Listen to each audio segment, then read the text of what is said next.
Welcome to PCMC. I'm Mike Bongiorno. I'm joined today by my good friend, Mr. Vin Forte. Thank you. Vin, how are you today? I am good. We both watched the Toxic Avenger. I've seen it twice this week. Really? That makes, I think, 4 for my whole life. That's at least 3 too many. Yeah, we're gonna talk about Toxic Avenger. But before we get into that, how are you? How's your various projects? I am good. I do wrestle rap, DJ Emilio Sparks. I do a sports podcast called Oddball with Vin Forte. I just started doing YouTube videos for that. Nice. So if people want to subscribe, go to youtube.com/@Oddball Podcast. Very nice. Very nice. And you're going to be on our upcoming 300th episode spectacular. Yeah, we're doing it at Terminal 5. And we're going to do... Where are we doing it? We're going to do it at Mrs. and Mr. Janine Gagliardi's house. Okay, and do they know that we're doing it then? Yes. Okay, yes. good. They were part of the planning process. So we're not just showing up with microphones. Yeah. Can we podcast in your house? It should be good. I can't believe 300. We're in the 290s. It's insane. It's crazy. It is crazy, right? I think about like what I've been through in the last 4 years, like various different jobs and up and downs. Pandemic. I never missed one. Yeah. Unbelievable. I mean, you could see it in the quality. It's gone downhill steadily. But still, consistency is the most important thing in podcasts. That's what they say.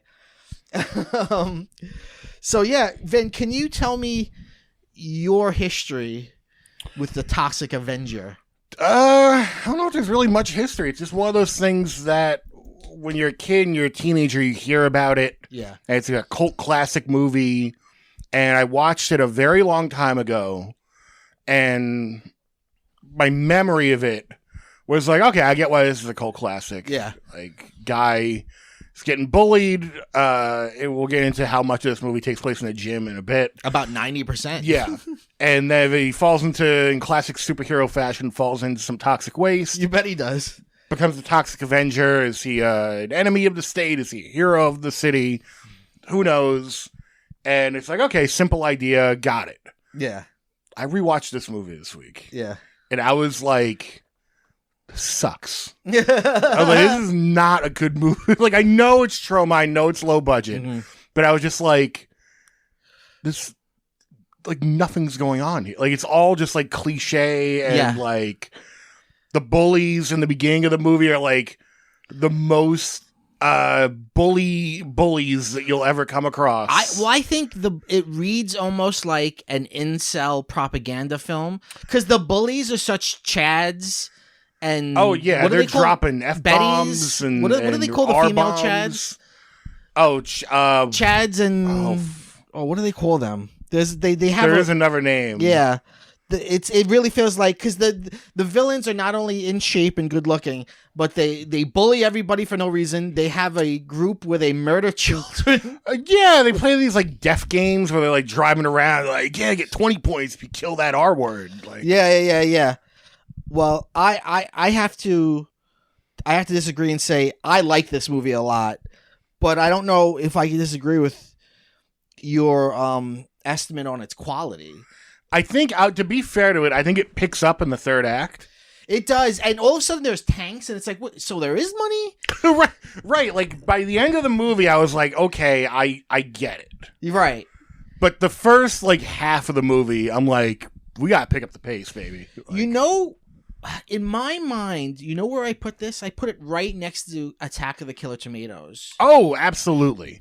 And both had their own cartoon spinoffs. Yes, that's true. It's Which, really wild. By the way, because just to get into that for a second, this was part of that trend in the early 90s of we're going to take a franchise that has no business being marketed to kids and we're going to like make a cartoon of it. Yeah. Just like RoboCop and Attack of the Killer Tomatoes. Yeah. But Toxic Crusaders is, I don't know if it got a video game at the time and they're just remastering it, but like I think they're making a new one. I think off the success of Teenage Mutant Ninja Turtles, right, Shredder's Revenge. So it is a new one, but it's in like a retro 2D style. But then I saw on Twitter someone somewhere, I don't know if it's a company or just a guy, is doing like an HD upscale, like a 4K upscale of the cartoon. I'm like, I'm for it. I'm always for everyone if someone's doing something like that. But at the same time, it's like, wow, Toxic Crusaders can get a 4K upscale, but like insert, like Star Trek Deep Space Nine can't. Like, yeah, well, it's a labor of love, I guess, for whoever's. I guess so. Lloyd Kaufman's nephew. You know what? I met Lloyd Kaufman because I used to work in the city on a show called The Special with Brett Davis. Yeah, we did a Christmas episode, and it was a Troma Christmas. Well, let me tell you something before you reveal it. Let me say that either way, I'm going to be happy. If you say he was a nice guy, I'm going to go, that's great. If you say he was a weird jerk, I'll be like, yeah, perfect. He was a little of both. Oh, he was a very nice man. Okay. Who told some clearly very tall tales about the history of Troma. How old is he now? I'm going to guess he's in his mid-70s. Okay. But again, he was very nice, talked about the history of Troma, and he's not wrong in certain respects. Like, he made a claim that, like, Troma was the first company that, like, big company to bring anime films to America, which I don't know if that's true, but Troma did. Right. They were the first American company to get the rights to Miyazaki's films. Okay. Oh, I did not know that. Yeah.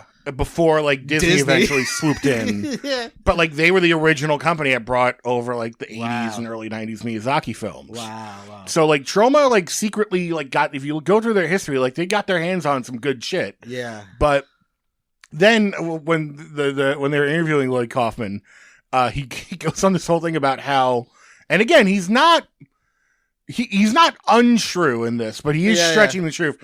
He says, everyone's doing this Marvel Cinematic Universe stuff and the DC Cinematic Universe. Troma was the first one to have a cinematic universe where, a Toxic Avenger, Toxie would meet up with Sergeant Kabuki Man. And like he talked about like how those movies would cross over, like Tromaville was a big thing. Again, it's like, he's not. He's right. But I mean, there were I guess maybe he's right if you just say superheroes. Maybe. Because, I mean, the Universal Monsters had a cinematic universe. Right. Way, way back. Wow. So, you mentioned Troma a few times. For people that are completely unaware, Troma is a low-budget, very low-budget, like, independent film production company. They, as Vin said, they used to at least also distribute foreign films and other films. Before the Toxic Avenger, which was like their big hit, quote unquote, they made mostly like softcore porn. Yeah, like horror movies, softcore porn. Like not like porn, but like winky boobs porn. And there's plenty of boobs in this. Oh yeah. Yeah.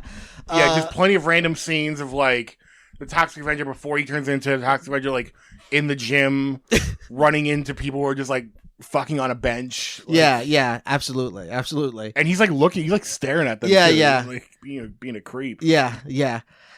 This is a movie that is, what it's well known for is its extreme sort of exploitative nature.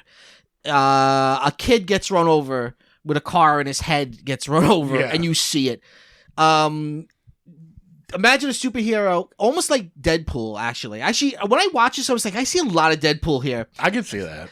A superhero who really murders people. At the end of the movie, like, there's a violently. point.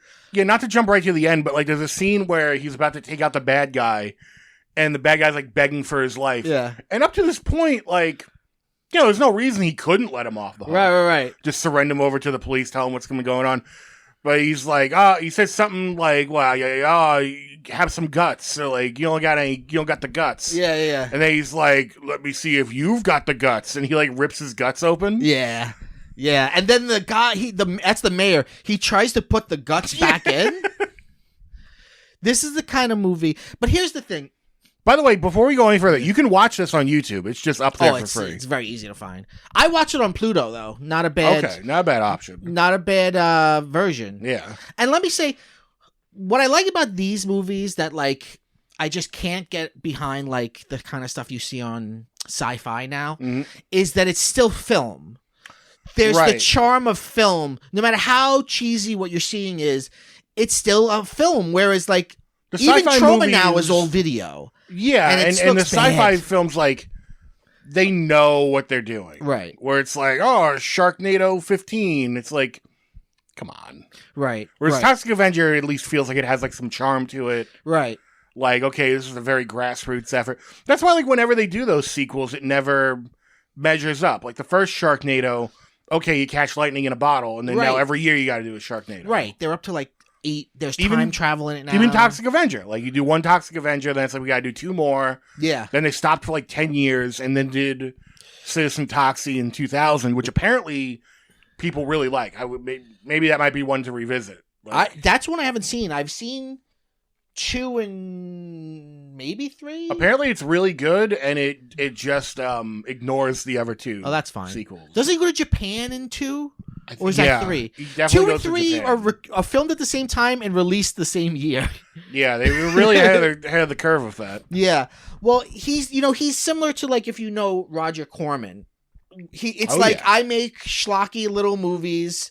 Although I gotta say, and I've said this before, no shade. I can't think of any Roger Corman movies that I really like. That's not true. Maybe a Little Shop of Horrors. I like I've actually never seen the original Little Shop of Horrors. Okay. But you're right, that's a good one.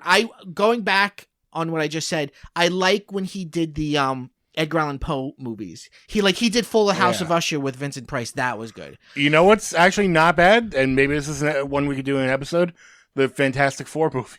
Yes, yes. It's not bad. It's like a lot of practical effects. Yeah. Some people would probably say, oh, it doesn't hold up now, but, like, compared to how plastic the other ones kind of feel. Yeah, like, it actually, I think the tone is not bad. No, it's not. And not everybody making it knew that it wasn't going to be a real movie. I think most of the artisans working on it took it serious. It's just people at the top didn't. Yeah, it was just like a very small group of people at the top that knew that it wasn't going to be a real thing. This is just for the rights. Yeah.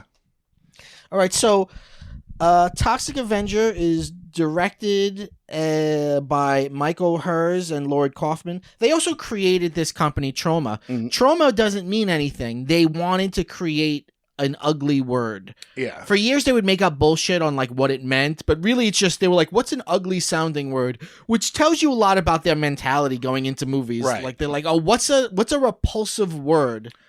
And they've kept that theme of, like, kind of gross out and Tromaville up to this day. Like, their most recent film, which a lot of my friends worked on, is Shakespeare's Shitstorm.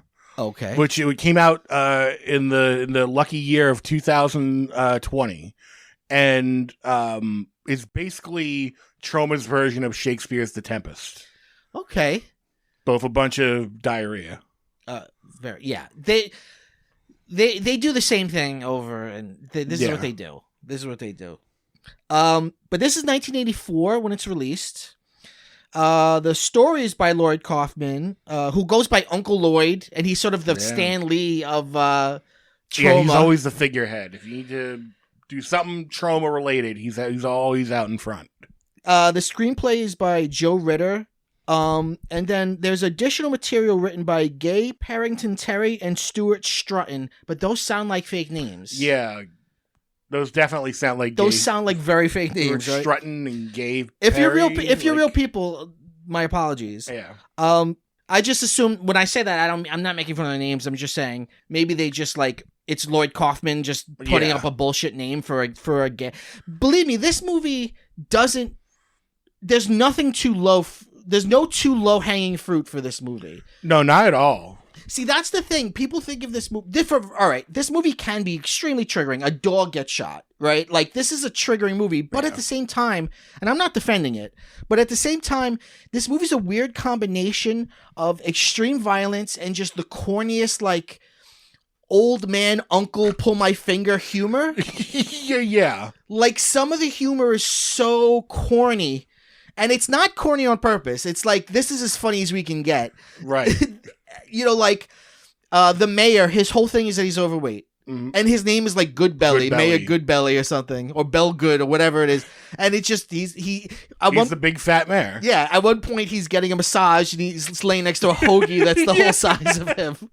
Like, that's the type of humor you're getting in this, along with like insane levels of gore. Yeah, that's really a lot of the charm of those kinds of movies that you can't get now. Yeah. Which is, it's almost what, like, when people talk about David Letterman, like what his late night show was, which is, there's value in, we're giving you precious real estate. Yes. And, like, here's what you're doing with it. Right. Like, now, if someone wants to make something low budget and shitty and dad jokes mixed with poopy, it's nothing. Right. But you see it on film, and you're like, wow, they committed a film to this. Yeah. I believe this movie premiered at Cannes. I don't know if it was part of, like, the Fancy Schmancy Festival, but, like, it was part of the marketplace. Like, that's where it first was shown to get look for distribution. I believe it, because, like, you always hear, like, these fringe horror films every couple of years. That come from Cannes, yeah. Like, oh, Human Centipede was at Cannes, and people just think of Cannes as, like, this hoity-toity thing, and they're like, what? That was at Cannes? But, like, it's just a film festival. That's true. Like, you got enough money, and in the end, the film festival really is about showcasing films and then people buying films. Yeah. Right. I think there's a big misconception in the general public of what a film festival is. Yeah. Where they think it's like a competition where, okay, if you win, you get some prize money and, like, your film gets a little more prestige. Right. Like, yeah, that can come with it. But it's there to, like, it's like a trade show. It's there for distributors. To get eyes on it and then for somebody to distribute it for you. Yeah, like, there's tons of films that premiere at Cannes and then sit on a shelf for 10 years. Right, exactly. So, let's see.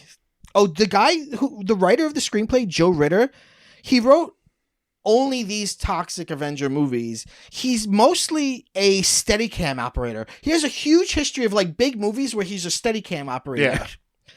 Yeah. Melvin is played by Mark Torgel. Mm-hmm. And then the Toxic Avenger, who Melvin turns into, is played by Mitch Collins. But then Toxic Avenger is also voiced by Kenneth... Oh, what's his name? Kenneth something or it's other. A big operation to be the Toxic Avenger. You need 3 people. Yeah. By the way, did you get I didn't read this anywhere, but did you get the feeling watching it today, right, that originally Toxic Avenger does not speak, and then they were like, we got to add They did dialogue a lot of stuff in post. Like, there's a lot of scenes where you see him walking from the back. Yeah. And he's, like, saying something that's clearly in post. Right. Like, a lot of his dialogue's off screen. And also there's a lot of... He speaks in some... When he's off... Right. He does a lot of... Like Frankenstein. But then he'll also be speaking, which doesn't make sense. Yeah, like, he'll be... Like, there's a scene where he's going to the gym, and he's like, I'm a monster. And then he, like, accidentally sees a lady naked. He's like, I'm sorry, ma'am. Right. Well, that's another thing, too. Like, when he's off screen... He sounds like Superman, kind of like uptight voice. Yeah. But if you ever see him speaking on screen, which you do see some of that, which I think is reshoots, he just sounds like a normal guy. Like they didn't have it figured out.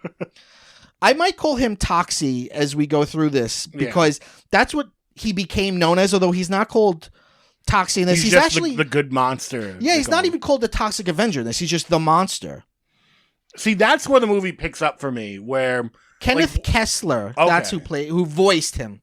Yeah, like, that's where the movie picks up big time for me, is when the townspeople start, like, wearing shirts with his face on them. Yeah. And they're like, we love the monster. Yeah, no, I agree. Yeah, well, first of all, it's a short little film. You can get it done very quickly. It has... The performances are all over the place. I'd say that there are two good performances in the movie. I think the mayor is actually a good performer. Yeah. And I think the girlfriend. The good blind girlfriend? The blind girlfriend. Which, by the way, does this movie just make her blind to make blind jokes? You fucking bet they do. More than once she, like, grabs somebody's dick. Like, oops, I'm blind. It's offensive. But it's so stupid. This is like, it's like watching a high school play. Like, some of the performances are like, yikes. The bullies are like so over the top right from the get-go. Right. Especially like, Bozo. Yep. These are the character names, by the way. Yeah. Yeah. So you've got... So, yeah, most of this... Lloyd Kaufman must have had a cousin who owned a gym, right? Yeah, they got a lot of time out of this gym. Like even like there's scenes where the mayor's in the gym. Like, why is the mayor hanging why out is at the gym such a hot spot in Tromaville? I know everybody hangs out at the Tromaville Health Club.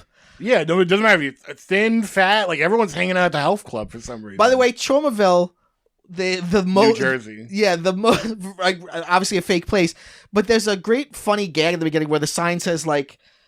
The contains the most toxic waste dumps in America or something like that. It's also what do you call it? It begins with a narration. It almost feels like it's gonna be like a cheesy crime documentary. It does. It's got that weird like in Tromaville. Yeah. You know, it reminded me almost of like Plan 9. Oh, it actually begins with a warning. Warning, the Toxic Avenger contains scenes of extreme violence. Oh, you bet. The sign says, welcome to Tromaville, toxic chemical capital of the world. Apparently that was a dig at Staten Island. Was it? Because I think most of this film was shot in Jersey, but like some of it, like a small portion was filmed in Staten Island. Really? I didn't know. Well, that makes sense. But, he's very proud of the Jersey thing. Like, I've heard him go, well, we're the first superhero from Jersey. Yeah. Take that, Kevin Smith. Yeah. Our lead character is Melvin Ferd, who later on they call Melvin Junko, but he's Melvin Ferd in this. And the performer's a weird guy, and he plays it super. He plays it. He's a nerd in an 80s nerd fashion. But he doesn't. I mean, let's really call it what it is. He plays it like he's supposed to be like mentally disabled. challenged. Yeah. He plays it like he's disabled because they keep calling him the R word in the first half of the film, and he doesn't seem to totally understand like social cues and things like that. Yeah, he's putting the mop in the hot tub, right? But so this is a health club, and this was like when health clubs and gyms became first big in America. So like you've got like like it begins with like you see the club and you see two kind of like very, very stereotypical gay guys that are like hanging off each other. I think they got like leather on. Yeah. It's like they're just there to do like bad gay jokes. And you see like a lot of close-ups of women's breasts and women's butts. There's a lot of silly gags. Like you see exercise class going on, and there's a overweight girl who's just like eating chocolate instead of doing what she's supposed to be doing. And then we go down to like the pools, and there's a hot tub, and in the hot tub are our villains, two couples, Bozo and Slug, and their girlfriends are Julie and what's the girlfriend's name? I forget the other girl's name.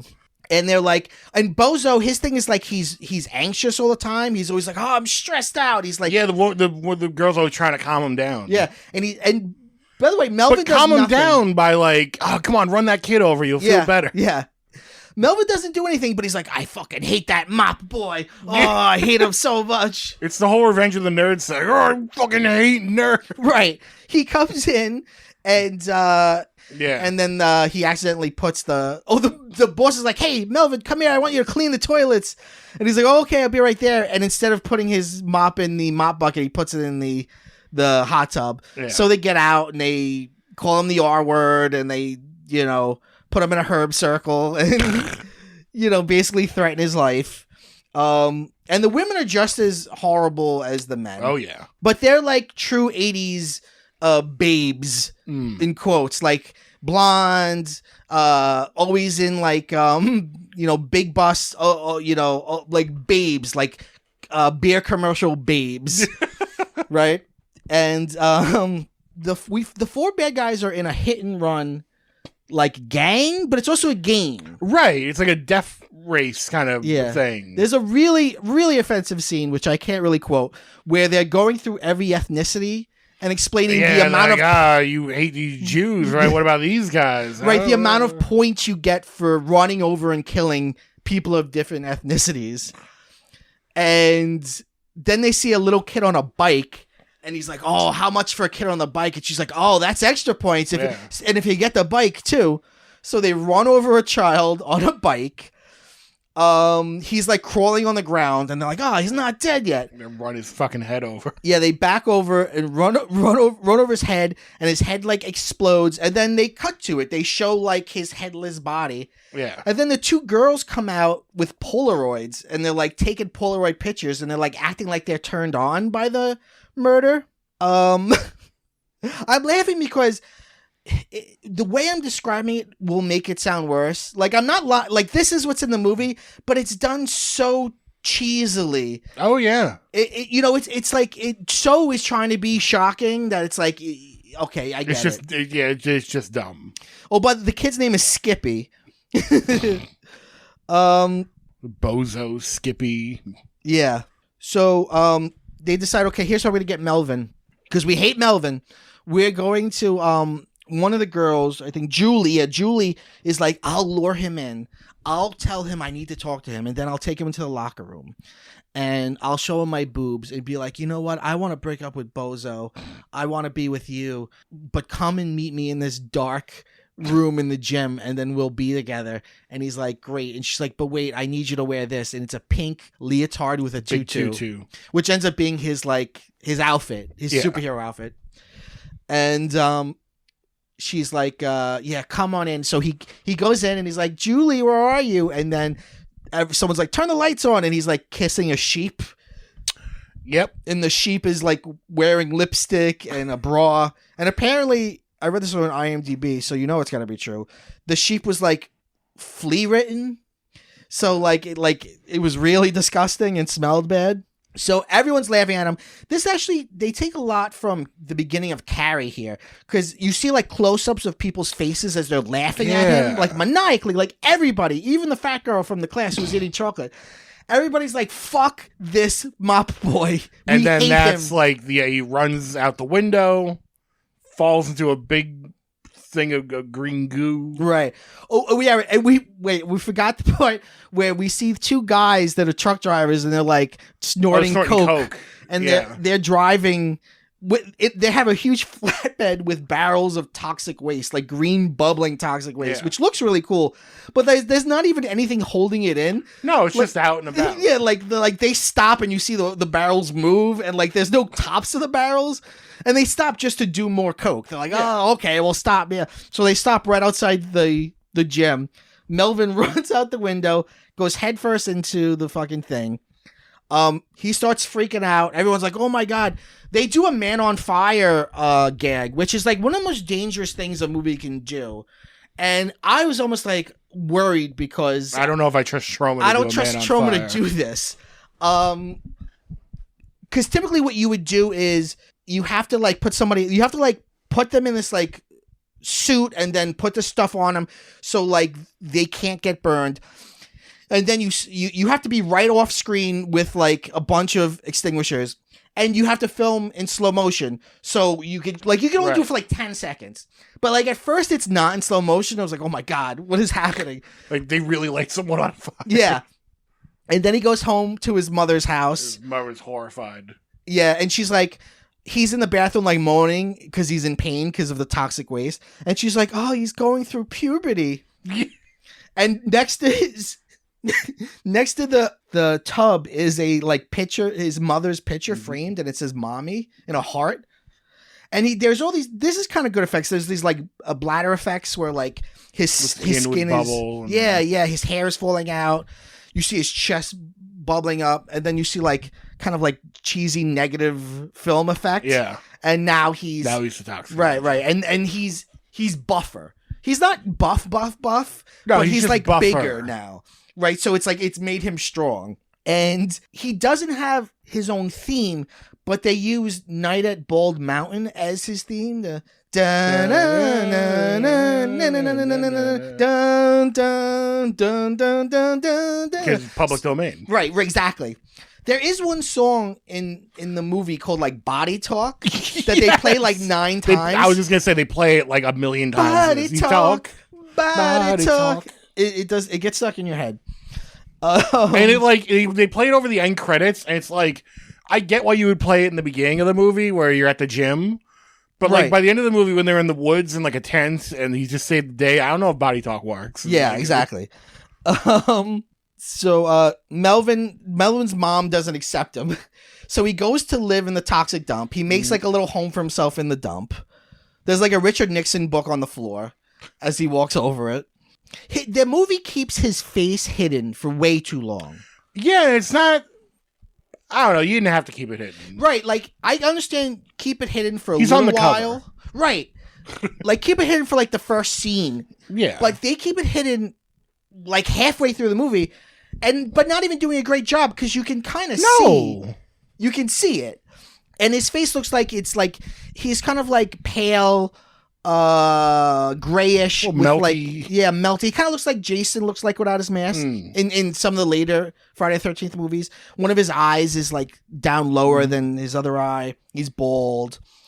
So he goes to live in. Oh, so now we meet Clancy, the Irish cop, the one good cop. Yes, and he comes across a gang, and in the gang is Cigar Face, but also in the gang is a very offensive transgendered character, and it's like it's the very 80s. So it's like it's a guy with a mustache, but also then there's lipstick and a dress, and it's like ha ha ha, you get it. So Clancy, the good cop, is like he's not on the take, and they're like, hey, you better take this money if you know it's good for you, and he's like, nah, I'm not a dirty cop. And then they beat the shit out of him, and they're gonna like cut his balls off. And then Melvin comes and saves him. Yeah, and he's the Toxic Avenger, and it's brutal. He beats one guy's face in like he's like a Popeye, like he's doing like the speed bag.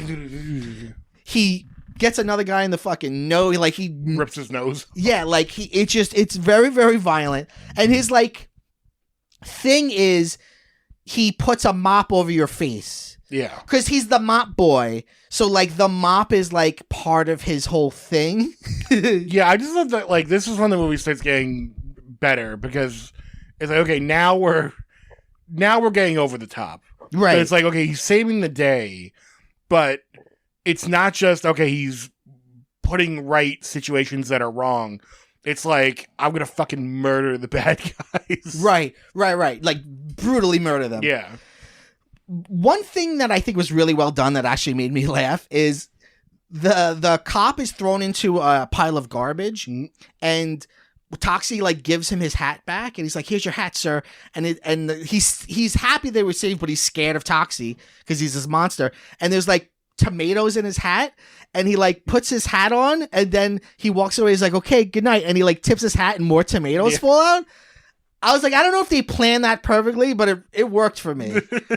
And then he goes to the police station, and he's like, "You got this guy. He's this monster. He saved my life." And the police chief is a Nazi. Like he does the Nazi salute. He's like he thinks he's in a Mel Brooks movie. Yeah. Even at the end of the movie when they're about to kill him, like they do like the Nazi like, goose step and shit. Yeah. But you know, this movie's a little like Batman because really, because everyone in Trauma is corrupt, from the mayor to the cops to everybody. There's nobody besides Toxie and Clancy there, and not on the tape. Clancy's his fucking Gordon. Yeah, I was gonna say his Al Lewis. Oh, like from Car 54. No, or Ann Lewis, that from RoboCop. Oh, okay. I was like, Al Lewis. Grandpa Al Lewis. I was like, wow, that's okay. Al Lewis. Yeah, he's the one good cop. So we meet the mayor, Peter Bellgoody. His whole joke is that he's fat. Everybody's corrupt. So let's see. At this point in the movie, it picks up, but it also sort of... There's a lot of repetition. Right. Next, after that scene, we have a place that's called the Mexican Place, which was actually a restaurant at the time. Yeah. And it's this Mexican restaurant where they also serve pizzas for some reason and make shakes. And these 3 guys come in to like rob the place with shotguns, and they hold the whole place up. And one of the guys, Leroy, he's got like red paint on his face. He looks like a bad guy from the movie The Warriors. Like he's got a whole thing going on with like suspenders. And he actually quit the movie because he has to put a shotgun in a baby's face. And apparently he walked out. He's like, I can't, fuck this movie. Like this movie. So yeah, because there's a woman's like, leave us alone. And he's like, oh yeah. And he literally puts a shotgun in a baby's face. And then there's another guy named Frank who suspiciously doesn't move one of his arms. We find out later it's because Toxie's going to rip an arm off. So he's got a fake arm because he's an actor with one arm. And then Rico. So and then this is where we also meet Sarah, the blind girl. Yeah. She's this very pretty blonde blind girl. She's got a dog with her. They shoot the dog. And you see the dog like, but again, like I know this is for some people this is the worst thing and it's very triggering. I'm not telling you should watch it. But do know that when we see the dog supposedly dead, you can see him breathing and he just looks like a dog with spaghetti on him. Yeah. That's the shot dog. So Melvin comes in to save the day again because, oh wait, they don't say that yet, but we find out later that Melvin, unlike Superman or any other superhero where he looks for danger, he has like a psychic connection to danger. Like evil lures him in. Spidey sense. Right. And he can't even help himself but to murder them brutally. So he goes in, he rips the one guy's arm. Oh, the one guy, Frank, he's gonna rape Sarah, and Toxie rips his arm off, beats the shit out of him, uses his arm to hit another guy. The guy Leroy's doing some sort of martial arts on him, beats the shit out of him, and then like each one of them he like does a food thing to. Like Leroy, he puts like chocolate syrup and like whipped cream in his mouth, and then puts his mouth in one of those like those shake makers. Yeah. And he's a shake. The guy Frank with the one arm, he throws him in a pizza oven. And then the guy Rico, he takes his hands and he puts it in the top in like a fryer. Yeah. And he squeezes it so his hands are stuck, and then he puts them into the frying machine and he fries his hands. And good job, Toxie. Right. There's also some people working there. There's one kid who's working there who becomes like his biggest like ally later on. Yeah, and then there's the fat guy. Olsen. Yeah, and then there's the fat guy working there who's so fat he has his belly out. Like he has his shirt like, which I always think is the cheesiest, lamest kind of joke to make, because I've never known a fat person, who just myself has their included, belly out. That's like, this is what I do. I wear shirts way too small for me so my belly hangs out. And I've got like lettuce for my tacos in my belly button. So yeah, he kills all of them. He brings Sarah home because she's like, I can't get around without my dog. And he's like, okay, ma'am. He brings her home. He walks in. Again, we're still trying to not show his face. He walks into her house backwards, which makes no fucking sense. Just so we can't see his face. Right.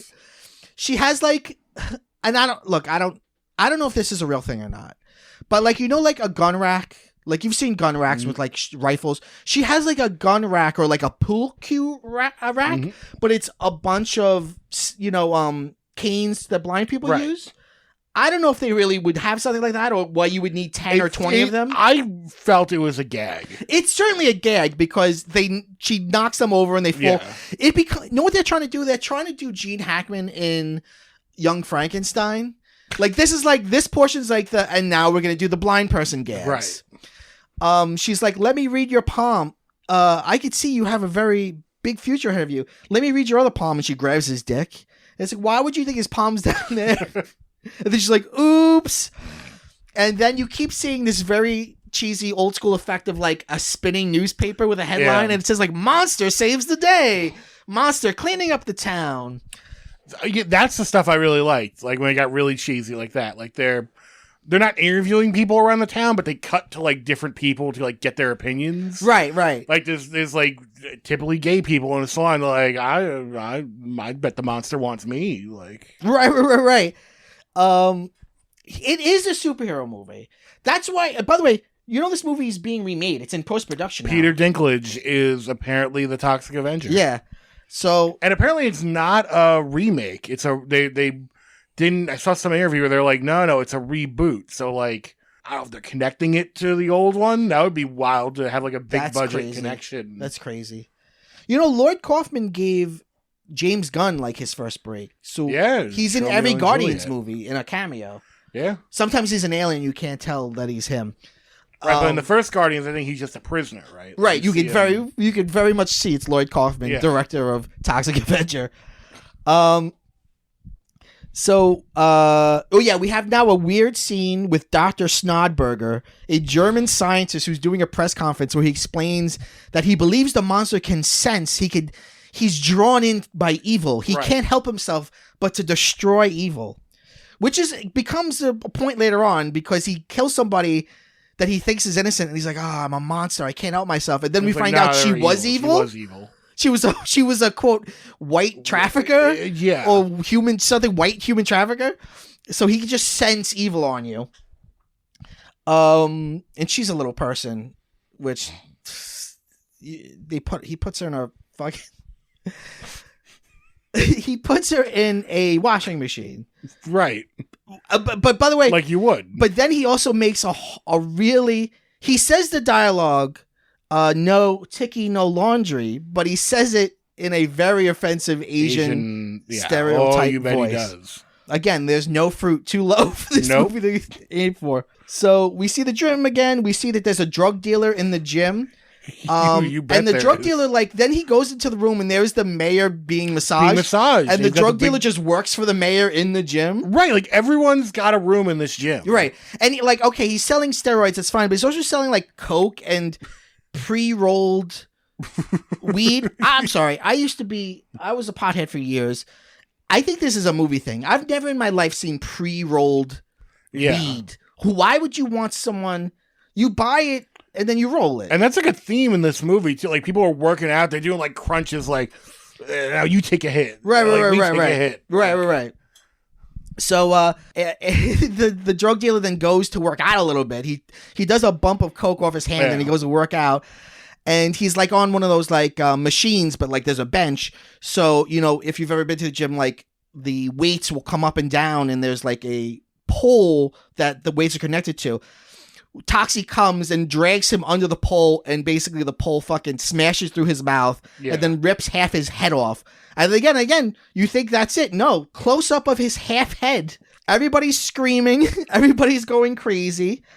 So Wanda, who is one of the girls from the group of the killers, she's got some new Polaroids, and she actually goes into a sauna to masturbate. Right. Looking at Polaroids of people they ran over.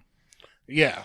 I'll say that again. She goes into a sauna to masturbate, breasts out, of course. Oh, of course. To pictures of people she's murdered. Well, she gets hers because then Toxie comes in and fucking like literally cooks her ass. Yeah, he puts her butt on the hot stones and he says something like, "You're a hot ass," or something. Like, it doesn't totally work. He's like, "Take this, hot ass." Yeah. There was a scene cut out that showed that she lived. Oh. And actually both of the girls, he ends up killing all four of them, but the two girls lived in this scene, but for some reason Lloyd Kaufman was like, "No, it's too soft. We have to make it like he killed everyone." And then that's when his face is revealed. Right. Because they steal something right out of John Carpenter's Halloween, where earlier on Wanda's in the sauna and her boyfriend Slug comes in with his face covered, and it's like, "it's me," and then it's Toxic Avenger. Right, and that's when he takes his mask off, that's when we have a good shot of his face. And that's like, we've already had two large action scenes. Yeah, like we've seen him. Right, we've basically seen him. And as you said, he's on the poster. Let this be a lesson to you, hot ass. Yeah. Sure, okay. God, the next scene's also offensive. Toxie's in an alleyway peeing, like green pee. Green pee. And then a pimp rolls up with a 12-year-old. I don't think the actress is 12, but an actress, a child girl, prostitute. Right? He's like, "Yeah, see this girl? She's 12 years old, $12." And she's like, "You told me to take me to the David Bowie concert. That's not David Bowie." And of course, he murders the pimp. But here's what I want to know what you think happens. He kills the pimp, and then he's like, "You're okay, ma'am." And then he opens the car door she goes in, but then Toxie goes into the car too. And was it just bad directing? He was like, okay, open the door. Do I go in too? And we cut it. Or are they trying to say that Toxie fucked this 12-year-old? But he's also supposed to be in love with his girlfriend. I think they weren't thinking about it. Okay. But you can... Nothing's too low for this movie. Because nothing's too low for this movie. Right. There's nothing you put past this movie. By the way, there is... I don't know if we passed it or not, but there is a sex scene between Toxie and his girlfriend. And it's not graphic, but they fuck. I mean, they fuck. It's there. Yeah, they're bumping and grinding. He's got steam coming off him, which is kind of a funny gag. Yeah. And he's like, I don't know what you're doing to me. So now we see like a montage of him saving people. Like This is that superhero montage. Like after he saves Lois in the helicopter, and then like him just going around. Yeah, now the whole town knows he's good. So right there, he's going around town. The bad guy's gonna run over 2 kids. He saves the 2 kids. Those 2 kids become big fans of his. They're the ones selling T-shirts like "I Heart the Monster." Now we see the mayor, who's like. Now he's pissed. Yeah, he's like, we gotta kill this Toxic Avenger. He's cutting into all of our action. He'll kill us eventually. We gotta take him out before he takes us out. Also, they have a plan to build housing on the dump that Toxie's living in. Right. And then someone else is like, but sir, if we do that, then the toxic waste will go into the water supply. And he's like, so what? And then he's like, they're all drinking at the gym. And he's like, here's to the wonders of chemistry. So they're going to kill him. There's a weird scene that I think could be cut that plays it like a horror scene where he's chasing the other girl, Julie. Oh, yeah. And he's like chasing her throughout the gym. And then they're in the basement and it looks like A Nightmare on Elm Street, which came out the same year as this. So I don't know who's copying from who, but it's kind of played for horror, which is well, this movie does a little bit of everything. Well, apparently the first version of the script was a horror movie, right? Called like Health Club or something like that. And then he came up with this idea of like doing it like a superhero movie. Oh wait, there's also there's a love montage when they're fucking where you see like her cooking him breakfast and she's like cracking eggs into a pan and of course the eggshells are falling into the eggs. Yep. Because she's blind.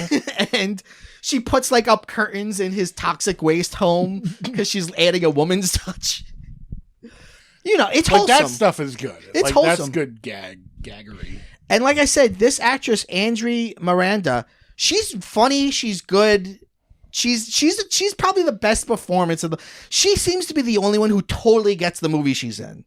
Yes. Right? I think the mayor thinks he's in a serious movie. Oh, the mayor totally... I don't know what movie the mayor thinks he's in. Yeah, he's like, I'm a villain in an 80s action The mayor movie. thinks he's in like fucking The Heat of the Night or something. Right. The mayor doesn't know what he's in. So, let's see. The mayor calls the governor. So he kills that little person. And then he's like, I can't believe I killed her. I am a monster. And this is when he tells Sarah, I'm the monster you've heard of. And she's like, it's okay. I love you. Why don't we go camping at that place that you used to like to go? Because you said it made you feel better. So they go camping. I don't know why. Maybe it has something to do with the production. It makes no sense that they would leave where they are. Right, and go camping. To go into a tent somewhere and have the final scene outside a tent. I guess because they wanted a scene in a big field where everyone can converge. I guess. Because that's when the mayor like shows up with the police. Oh, I forgot to say, when the 2 guys are trying to run over an old woman, they steal an old woman's car and beat her to death. And then they're trying to like run people over. Toxie jumps on the car. He takes Slug and he throws him out into the street and kills him. And then he gets in the car with Bozo. And Bozo's like, I'm a nervous guy. You don't understand. He's like trying to plead for his life. Yeah. And I actually kind of like this moment from a storytelling point of view. He gets up in his face. He's like, do you know who I am? I'm Melvin. And he's like, oh, fuck. And then he's like, come on, give me the wheel. And Melvin's like, okay. And he just takes the wheel off and he just gives the wheel. And then he pulls a Vanilla Sky. They crash off. They crash off like a cliff. Bozo dies, but Melvin walks away fine because he's a superhero now. So yeah, the we're towards the end now. The mayor calls the governor and he's like, you got to send the National Guard. And the So now we see like tanks in the street, and this is where the production value is like, holy shit, how do we get tanks? Right. But now there's like a group of people that really love him. Like Melvin's mom is back on board. The little kids that he saved are having an ice cream cone with the good cop. Yeah, and they pull that thing where it's like, well, okay, if you're gonna shoot him, you gotta get through us. Right, which reminds me of the first Spider-Man movie. You mess with one of us, you mess with all of us. It's my least favorite moment in any Spider-Man movie. That was one of the first. It feels like it was put in specifically because the movie came out right after 9/11. It's clearly a reshoot moment. So yeah, they're camping. Everyone shows up. The mayor, all the bad guys, the Nazi. The fucking Nazi cop, the good cops there to try to talk the mayor, some sense to the mayor. The mayor's got a gun. They're supposed to bring the governor says bring Toxie alive, and he's like, no, I gotta kill him. Because his livelihood, he's a drug dealer or whatever. He's overweight, therefore he's gluttonous. Right. Right. That's the easy indexical sign towards a bad person. So everyone's like, you gotta get through us. So they all stand in front of him. And then he's like, everyone, you got to move. And then Toxie's like, it's okay, everybody. Toxie walks up to him. And like you said, he rips his fucking guts out. The mayor tries to put his guts back in. But it doesn't work. He's dead. Then Sarah's like, oh, Toxie, I love you. But she can't find where he is. Right. I got another blind joke. There's, I think this is supposed to be a Rocky joke. Because he's like... Sarah, and she's like, Melvin, like, where and he's are like, you? Sarah. Yeah. I think it's supposed to be. It's not well done, which is why you don't register it. But right. I was like, I think this is a Rocky parody. And then that's it. The narrator's like, the next time you're in trouble, maybe the Toxic Avenger will be there. And that's it. What was it, 90 minutes, maybe a little bit more? Yeah, it was like an hour 20. Some gags, some bad gags. It's certainly a movie, I think. Look, if you're like my girlfriend Jen would never watch this. Right? No. She just the idea that there's a dog in it that dies, she's out. So if you're squeamish, this is not the movie for you. But I think this is a great movie to watch with friends. Yeah. Like if you're a movie person and you've heard of it, or maybe you've never heard of it, don't spend any money on it. Find it, put it on Pluto. Pluto's free. Get together and watch it, and just like. It's a good bad movie. It's not a bad movie. It is a good bad movie. It's watchable. It's definitely watchable. Yeah, it's not a bad movie where you're gonna watch it and be like bored. Okay, when's this gonna pick up? Right. That's the thing about like bad movies. Like when you're just like, okay, it's so slow. This movie just goes. It goes, and every scene has a lot of energy. If it has anything, it has energy. Yeah. Everybody's playing it to the fuck. Everyone's playing it at a 10. And why shouldn't they have energy? They're all working out in every scene. Right, and doing coke. They're working out and doing coke in every goddamn scene. Right. So this movie was a hit. By hit, I mean, I believe it was a VHS hit. And I'm not sure how many theaters it played in, but it did play some places. Yeah, I do. I remember it from VHS. Oh, yeah. I mean, I've told some version of this story many times on the podcast. My family were very indiscriminate in what they let me rent. And I had Toxic Avenger action figures, which were, the Toxic Avenger cartoon was basically trying to cash in on the Ninja Turtles. Because it was like gross and mutants and stuff. And even the toys are made by Playmates, who made the Ninja Turtle toys. So they look like Ninja Turtle toys. That is kind of crazy in hindsight that like they got Playmates. Right. They got the thing to do the copy of the thing. So I was like, oh, this is a movie of the cartoon I like. Can I rent it? And my elders were like, sure, we don't care about what you watch at all. So I rented it, and I wasn't bothered by it, but I certainly was like, first of all, where's all his mutant friends? Because in the show, right, there's a team. Whole crew. Yeah, there's a team of all mutated, like a guy with 2 heads. Like there's a bunch of stuff going on. Maybe that'll be in the reboot. Yeah, he also in the movie, like a serial killer, he just puts a mop over your head after he's killed you. But in the cartoon, his mop is like his weapon. He beats you with the mop. Right, because in the cartoon, you can't be killing dogs and ripping people's heads open. And the cartoon is in some ways faithful to the corniness of it, but of course not faithful because no one almost gets raped. Right.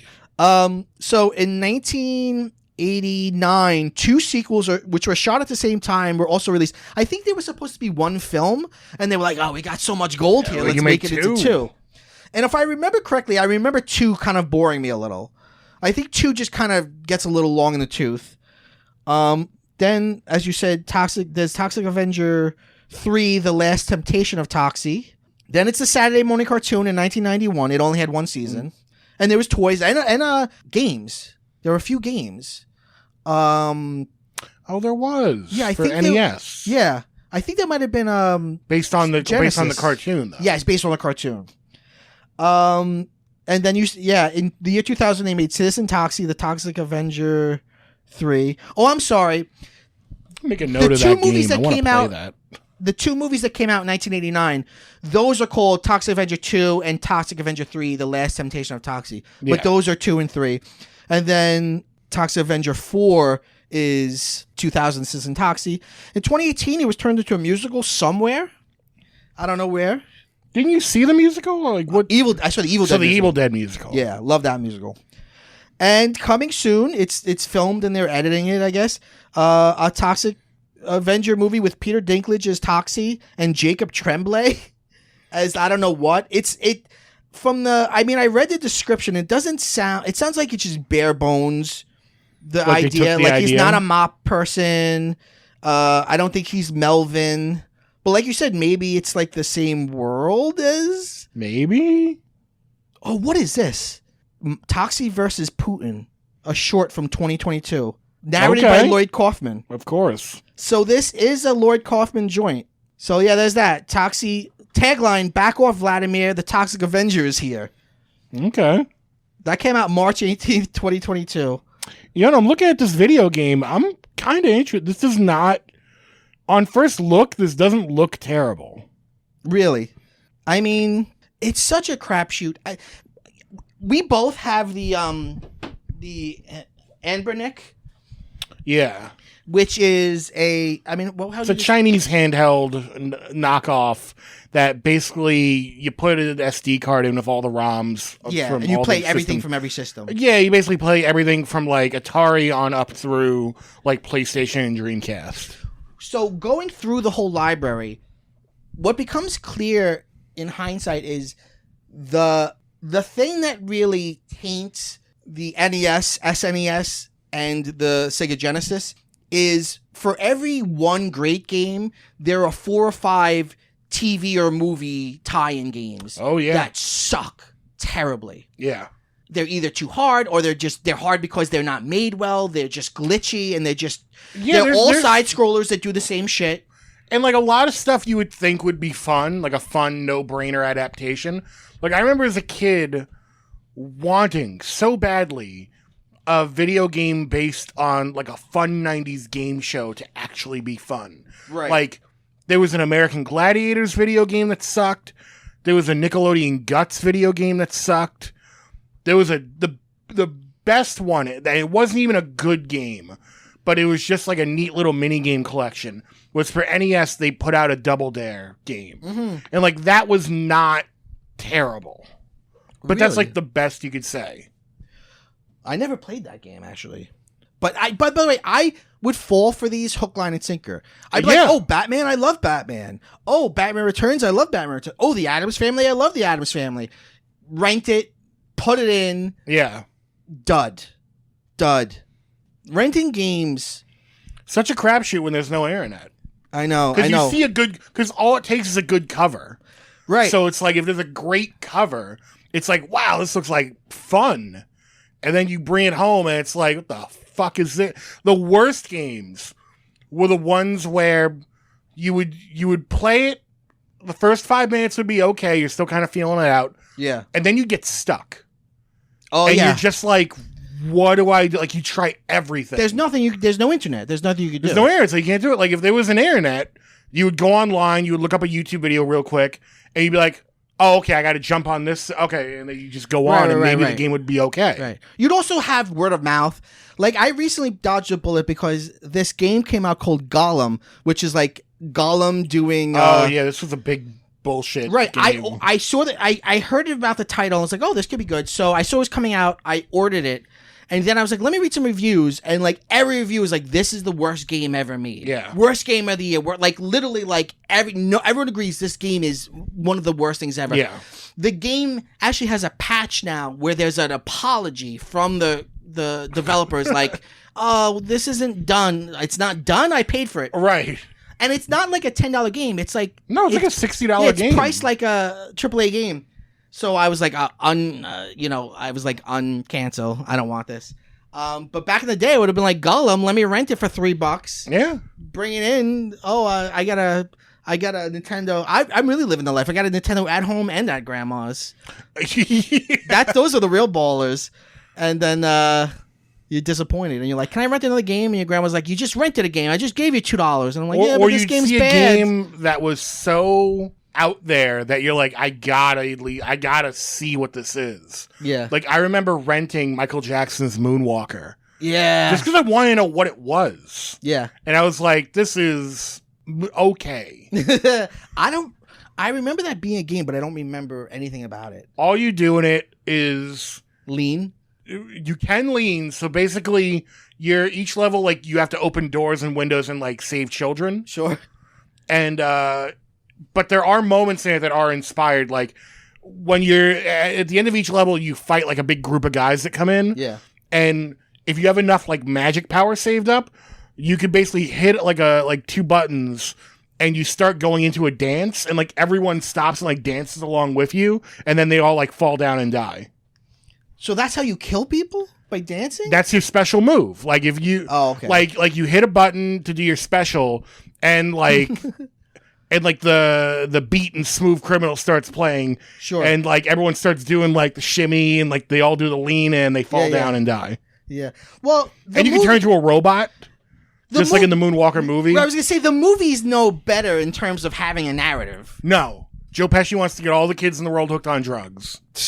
And yes, he is in the game. He's the big boss. All right. Well, that was Toxic Avenger. Check it out, or you know what? Don't. Use your discretion. If what you've heard sounds palatable to you and you want to watch something... You'll probably like it. ...silly and bad, you'll like it. If you're a good person with morals, it's not for you. If you're going to church this weekend, maybe stay away from it. Vin, where do we find your other podcasts? You could just follow me on Twitter, twitter.com/MightyVin, and you'll see links to everything in the bio. So just go there. Everything's in the bio. We end every episode by saying, go bye-bye.